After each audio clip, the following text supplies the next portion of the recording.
Hello friends. आज के इस वीडियो में हम बात करेंगे फेडरल बैंक द्वारा जो नोटिफिकेशन जारी हुई है ऑफिस असिस्टेंट पोस्ट के लिए। इसका फ्रेंड्स जो ऑनलाइन फॉर्म है वो आप कैसे अप्लाई कर सकते हैं, इसके अपडेट के जो कि लास्ट डेट अपडेट है इसके बारे में हम बात करने वाले हैं। तो 8 जनवरी 2026 तक आप इसका जो फॉर्म है वो अप्लाई कर सकते हैं। 10वीं क्लास पास आउट ये वैकेंसी है, फुल टाइम ये जॉब आपकी रहेगी और आपका जो डिप्लॉयमेंट लोकेशन है वो एनीवेयर इन इंडिया आपका यहाँ पर हो सकता है। इसके लिए आपको नोटिफिकेशन यहाँ पर देखने को मिल जाती है, नोटिफिकेशन को रीड आउट कर लें। साथ में इससे रिलेटेड जानकारी बैंक की ऑफिशियल वेबसाइट पर जाकर आप चेकआउट कर सकते हैं और jobrasa.com पर भी आपको इससे रिलेटेड सारी जानकारी देखने को मिल जाएगी। अब बात करते हैं कैसे आपको ये फॉर्म अप्लाई करना है। और इस वीडियो को स्टार्ट करने से पहले अगर अभी तक आपने हमारे चैनल को सब्सक्राइब नहीं किया है, सब्सक्राइब करें, शेयर करें, लाइक करें, जिससे आपको आने वाली जो भी अपडेट्स हैं वो आपको लगातार मिल सके। तो यहाँ पर फ्रेंड्स देखिए, इसका ऑफिशियल पोर्टल है जहाँ पर आपको सबसे पहले आपको आई कंफर्म करना होगा। और यहाँ पर फ्रेंड्स आपका देखिए जो मोबाइल नंबर है वो आपको देना है, active and valid mail ID देनी है और उसके बाद आपको यहाँ पर एक पासवर्ड क्रिएट करना है। और पासवर्ड फ्रेंड्स कैसा होना चाहिए, तो password friends alpha numerical password आप बनाइएगा जिसमें अल्फाबेट भी हो, न्यूमेरिकल वैल्यूज भी हो, स्पेशल कैरेक्टर भी आप रख सकते हैं और अपना जो भी पासवर्ड आप याद रख सकें ऐसा पासवर्ड आप बनाइएगा, कम से कम 8 कैरेक्टर का। इसके बाद इस पासवर्ड को कंफर्म कीजिएगा और उसके बाद सेंड ओटीपी वाले ऑप्शन पर आप क्लिक कर देंगे। तो यहाँ पर फ्रेंड्स देखिए, मैं आपको एक गाइडलाइन भी शो कर देता हूँ। जैसे यहाँ पर देखिए पासवर्ड है वो आप कुछ इस तरह का बनाएंगे जिसमें कैपिटल लेटर्स, स्मॉल लेटर्स और स्पेशल कैरेक्टर नंबर्स आप यूज करेंगे। पासवर्ड बनाने के बाद देखिए फोन पर एक ओटीपी आती है, मेल आईडी पर एक ओटीपी आती है। ये ओटीपी आपको यहाँ पर एंटर करना है। ओटीपी एंटर करने के बाद वेरीफाई वाले ऑप्शन पर आप क्लिक करेंगे ओटीपी को वेरीफाई करने के लिए। अब यहाँ पर फ्रेंड्स जब आपकी ओटीपी वेरीफाई हो जाती है, अब आपको यहाँ पर सबसे पहले जो एंटर करना है वो है आपका नाम। तो आपका फ्रेंड्स पूरा नाम आपके मैट्रिकुलेशन मार्कशीट के अकॉर्डिंग आप यहाँ पर एंटर करेंगे। इसके बाद जेंडर आपको सेलेक्ट करना है, यहाँ से आपकी डेट ऑफ बर्थ आपको सेलेक्ट करनी है इस कैलेंडर के माध्यम से। आपकी नेशनलिटी आपको सेलेक्ट करनी है और उसके बाद फ्रेंड्स आपका जो एड्रेस है वो आपको यहाँ पर एंटर करना होगा। तो यहाँ पर फ्रेंड्स पूरा एड्रेस आपको यहाँ पर मेंशन करना है। आपका हाउस नंबर क्या है, फ्लैट नंबर क्या है, लोकेलिटी क्या है, आपका पोस्ट ऑफिस का नाम कौन सा है, पिन कोड क्या है, आपका डिस्ट्रिक्ट कौन सा है और स्टेट कौन सा है। अब यहाँ पर फ्रेंड्स ये जो बेसिक जानकारी है आपके एड्रेस की वो आप यहाँ पर फिल करेंगे और ये आपका प्रेजेंट एड्रेस रहेगा। नीचे है परमानेंट एड्रेस। अब ये तो अलग अलग हो सकते हैं, तो अलग अलग है तो आप अलग अलग एंट्री कर दीजिएगा। अगर ये सेम है तो आपको यहाँ पर सेम एज का ऑप्शन मिलता है, आप इस ऑप्शन पर टिक करेंगे, आपका एड्रेस यहाँ पर कॉपी हो जाएगा। तो ये फ्रेंड्स एड्रेस आपको आपके अकॉर्डिंग यहाँ पर एंटर करना होगा। इसके बाद फ्रेंड्स नीचे आपका डोमिसाइल डिटेल है, तो आपका फ्रेंड्स डोमिसाइल स्टेट आप यहां पर दे सकते हैं। प्लेस का नाम आप सबसे पहले देना है, प्लेस दे दीजिएगा, डिस्ट्रिक्ट दे दीजिएगा और उसके बाद आप यहां से स्टेट सेलेक्ट कर सकते हैं। तो ये आपकी डोमिसाइल डिटेल रहेंगी जो कि आपको यहां पर एंटर करना है। तो आपके प्लेस का नाम, डोमिसाइल का, डिस्ट्रिक्ट का नाम और आपके स्टेट का नाम ये आप यहां प्रोवाइड करेंगे। आपका रिलीजन आपको सेलेक्ट करना होगा, आपकी कास्ट आपको बतानी होगी, जाति कौन सी है और उसके बाद कैटेगरी जनरल है या एससी है या एसटी है या ओबीसी है वो आप यहां से सेलेक्ट कर सकते हैं। तो ये आपकी कैटेगरीज है जो कि आपको सेलेक्ट करनी है। ये आपकी जाति रहेगी जो कि आपके कास्ट सर्टिफिकेट पर मेंशन होती है, वो आपको यहां पर जो है प्रोवाइड करनी है उसकी जानकारी और उसके बाद ही आप नेक्स्ट स्टेप पर क्लिक करेंगे। इसके बाद फ्रेंड्स आता है नेक्स्ट ऑप्शन क्वालिफिकेशन का। अब यहां पर देखिए क्वालिफिकेशन पर जाने से पहले सबसे पहले नोटिफिकेशन को रीड आउट कीजिए। आपसे कहा गया है candidate should have pass 10th standard और equivalent qualification but not pass graduation. मतलब केवल 10वीं क्लास पास आउट होना आपका जरूरी है, पर आप अगर डिग्री पास आउट हैं तो आप इसमें अप्लाई नहीं कर सकते। तो आपको यहां पर केवल 10वीं क्लास पास आउट होना जरूरी है। अगर आप 12th भी है तो भी कोई दिक्कत नहीं है, बाकी डिग्री पास आउट होना जरूरी आपका नहीं है। नेम एंड एड्रेस आपको देना है आपके इंस्टीट्यूशन का। तो यहां पर सबसे पहले फ्रेंड्स आपके जो स्कूल का नाम है या आपके इंस्टीट्यूशन का नाम है वो आपको देना है और उसके बाद फ्रेंड्स आपको यहाँ पर जो एड्रेस है वो आपको यहाँ पर देना होगा। मैं यहाँ पर सिर्फ सैंपल शो कर रहा हूँ, आपका फ्रेंड्स पूरा एड्रेस आपके जो इंस्टीट्यूशन का है वो आपको यहाँ पर देना होगा। और ये आपकी जो इंस्टीट्यूशन का एड्रेस है वो आपकी मार्कशीट पर भी मेंशन होता है। नहीं है मेंशन तो आप आपका जो भी इंस्टीट्यूशन है उसका एड्रेस आप दे सकते हैं।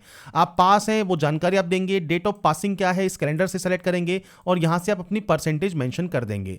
इसके अलावा 12th है तो आप 12th की जानकारी भी दे सकते हैं, बाकी डिग्री की आपको जानकारी यहाँ पर नहीं देनी।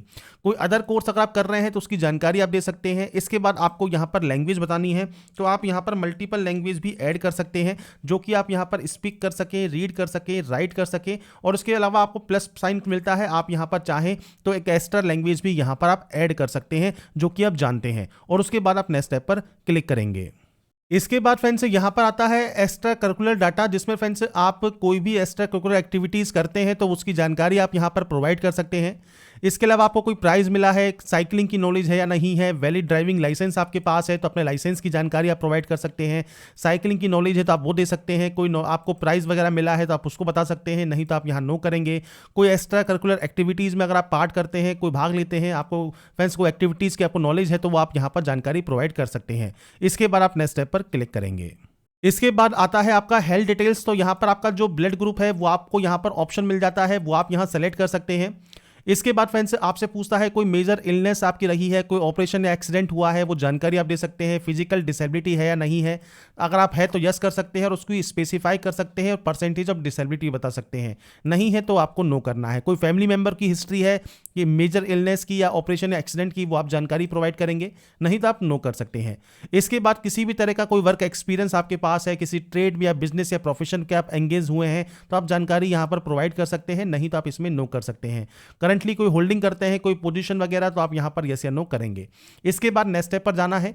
अब आपको आपकी फैमिली डिटेल्स देनी है। सबसे पहले आता है फादर या गार्जियन का नेम, इसके बाद फादर या गार्जियन का फोन नंबर आपको देना होगा। एम्प्लॉयमेंट डिटेल्स देनी है, एम्प्लॉयड है, सेल्फ एम्प्लॉयड है, रिटायर्ड है, नॉट एम्प्लॉयड है, वो आपको देना होगा। अगर सेल्फ एम्प्लॉयड करते हैं तो बिजनेस का नाम आपको देना है, नेचर ऑफ बिजनेस क्या है, किस पोजीशन पर है, रेवेन्यू क्या है इनकम का। एम्प्लॉयड है तो आपको एम्प्लॉयर की जानकारी देनी है, रिटायर्ड है तो आपको रिटायर्ड की जानकारी यहां पर देनी होगी। इसके बाद फ्रेंड्स मदर की डिटेल्स आपको देनी है, मदर नेम आपको देना है। इसके बाद फ्रेंड्स यहां पर एम्प्लॉयड है तो दे सकते हैं, नहीं तो आप सिंपली नॉट एम्प्लॉयड कर देंगे। इसके बाद आता है मैरिटल स्टेटस, वो आप सेलेक्ट कर सकते हैं कि आपका जो मैरिटल स्टेटस है वो क्या है। सिबलिंग की कोई जानकारी आप देना चाहते हैं, डू यू हैव सिबलिंग्स, अगर आपके सिबलिंग्स हैं तो आप उनका नाम और number of sisters, number of brothers आप दे सकते हैं। अगर आप एम्प्लॉयड हैं तो आप यहां पर जानकारी अगर आप दे सकते हैं, ये आपकी जानकारी है सिबलिंग्स की, अगर वो एम्प्लॉयड हैं तो आप उनकी जानकारी दे सकते हैं, नहीं है तो आप नो कर देंगे। या फ्रेंड्स आपका कोई भी क्लोज रिलेटिव कन्विक्टेड है किसी भी ऑफेंस में तो आप यस या नो कर सकते हैं। इसके बाद रिलेशन विद फेडरल बैंक आपसे पूछता है, कोई भी रिलेटिव आपका अगर वर्किंग करता है फेडरल बैंक में तो आप यस या नो कर सकते हैं। या फ्रेंड्स कोई डायरेक्टर है फेडरल बैंक में तो आप यस या नो कर सकते हैं। तो ये आपको जानकारी आपके अकॉर्डिंग देनी है। Father name, mother name, father के ऑक्यूपेशन की जानकारी, मैरिटल स्टेटस, आपकी सिबलिंग्स की जानकारी, नंबर ऑफ ब्रदर या सिस्टर्स की जानकारी, वो वर्किंग है या नहीं है। इसके अलावा आपका रिलेशन है कोई फेडरल बैंक के एम्प्लॉय के साथ तो आप यस या नो कर सकते हैं। और उसके बाद फ्रेंड्स नेक्स्ट ऑप्शन आता है प्रेफरेंस डाटा का। तो यहां पर फ्रेंड्स पूछता है notified branch as per the LBT criteria. तो आपको यहां पर लिस्ट मिलती है, आप यहां पर जो भी ब्रांच सेलेक्ट करना चाहते हैं वो ब्रांच आप यहां से सेलेक्ट कर सकते हैं। इसके बाद डिस्ट्रिक्ट सेलेक्ट कर सकते हैं, ब्रांच या ऑफिस कौन सा आपको चाहिए वो आप सेलेक्ट कर सकते हैं। इसके अलावा पूछता है कि आपका जो ऊपर मेंशन आपकी जो ब्रांच है जो लोकेटेड है वो आपके डोमिसाइल डिस्ट्रिक्ट में है या नहीं है।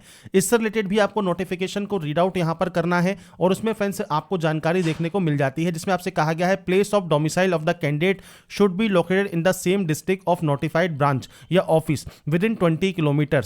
तो ये फ्रेंड्स आपका यहां पर होना जरूरी है, तो ही आप इसमें जो है फॉर्म को अप्लाई यहां पर कर सकते हैं। तो यहां पर आपको जो है किलोमीटर भी बताना है, विद इन 20 है या मोर देन 20 है। और फ्रेंड्स यहां पर आपको यस पर क्लिक करना होगा। इसके अलावा आपने पहले कभी अप्लाई किया है नहीं किया है वो जानकारी आपको देनी है।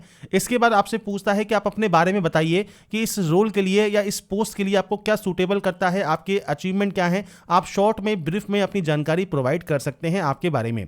इसके बाद फ्रेंड्स ऑनलाइन एप्टीट्यूड टेस्ट के लिए सेंटर्स की लिस्ट मिल जाती है, वो आप यहां से सेलेक्ट करेंगे, सेंटर लिस्ट 1, सेंटर लिस्ट 2। इसके बाद फ्रेंड्स इस रिक्रूटमेंट के बारे में आपको कैसे पता लगा वो आपको यहां पर मल्टीपल ऑप्शंस मिल जाते हैं, वो आप यहां दे सकते हैं और उसके बाद आप नेक्स्ट स्टेप पर क्लिक करेंगे। इसके बाद फ्रेंड्स आता है डिक्लेरेशन। तो आपको यहां पर डिक्लेयर करना है, आई एग्री वाला ऑप्शन आपको मिलता है, आप यहां से आई एग्री वाले ऑप्शन पर क्लिक करेंगे। और इसके बाद अब आपको यहां पर देखिए कुछ डॉक्यूमेंट्स अपलोड करने हैं। सबसे पहले है प्रोफाइल फोटो और आपका सिग्नेचर जो है व्हाइट बैकग्राउंड या लाइट कलर बैकग्राउंड में होना चाहिए, 2 MB से कम साइज होना चाहिए। ऐसे ही सिग्नेचर आपको अपलोड करना है, JPG फॉर्मेट में होना चाहिए। आपको फ्रेंड्स सेलेक्ट फाइल पर क्लिक करना है और अपलोड कर देना है। तो यहाँ पर फ्रेंड्स देखिए मैंने एक सैंपल के तौर पर फाइल सेलेक्ट कर लिया है। हम अब इस अपलोड वाले ऑप्शन पर क्लिक करेंगे। आपका देखिए यहाँ पर जब साइन अपलोड हो जाएगा आपको सक्सेसफुली अपलोडेड का एक SMS मिलेगा। तो आप यहाँ देख सकते हैं कि आपको यहाँ पर एक मैसेज शो हो रहा है कि सक्सेसफुल अपलोड आपका हो चुका है और उसके बाद आपको आपका फोटो अपलोड करना है और प्रोसीड टू पे पर क्लिक करना है। इसके बाद फ्रेंड्स देखिए जो पेमेंट आपका लगने वाला है वो आपको यहां पर शो होगा। प्रोसीड टू पे वाले ऑप्शन पर क्लिक कीजिए पेमेंट करने के लिए। अब यहां पर UPI कार्ड, नेट बैंकिंग आप कोई भी यूज कर सकते हैं। जैसे UPI यूज करना है तो कोई भी ऑप्शन को सेलेक्ट कर लें और उसके बाद फ्रेंड्स आप अपने यूपीआई आईडी डाल सकते हैं और उसके बाद यहाँ से ऑप्शन सेलेक्ट करने के बाद आप पे कर सकते हैं। अगर आप यहाँ पर कार्ड के माध्यम से करना चाहें तो कार्ड के माध्यम से पेमेंट कर सकते हैं। अगर आप नेट बैंकिंग के माध्यम से करना चाहें तो आप नेट बैंकिंग के माध्यम से भी आप अपना जो पेमेंट है वो कंप्लीट कर सकते हैं। तो यहाँ पर फ्रेंड्स देखिए जो प्रोसेस है वो आपकी कंप्लीट हो जाएगी। और उसके अलावा फ्रेंड्स यहाँ पर देखिए जो भी एलिजिबिलिटी कंडीशंस हैं वो आप एक बार चेक जरूर कर लें। लिंक आपको वीडियो डिस्क्रिप्शन में देखने को मिल जाता है। साथ में इसकी ऑफिशियल वेबसाइट पर जाकर भी आप डिटेल्स को चेकआउट कर सकते हैं। 8 जनवरी तक आप इस फॉर्म को अप्लाई कर पाएंगे। अगर आपको हमारा ये वीडियो या अपडेट पसंद आया है तो लाइक सब्सक्राइब से जरूर कीजिए। बाकी की जानकारी के लिए ऐसे ही बने रहिए हमारे साथ, देखते रहिए हमारा YouTube channel. Thanks for watching.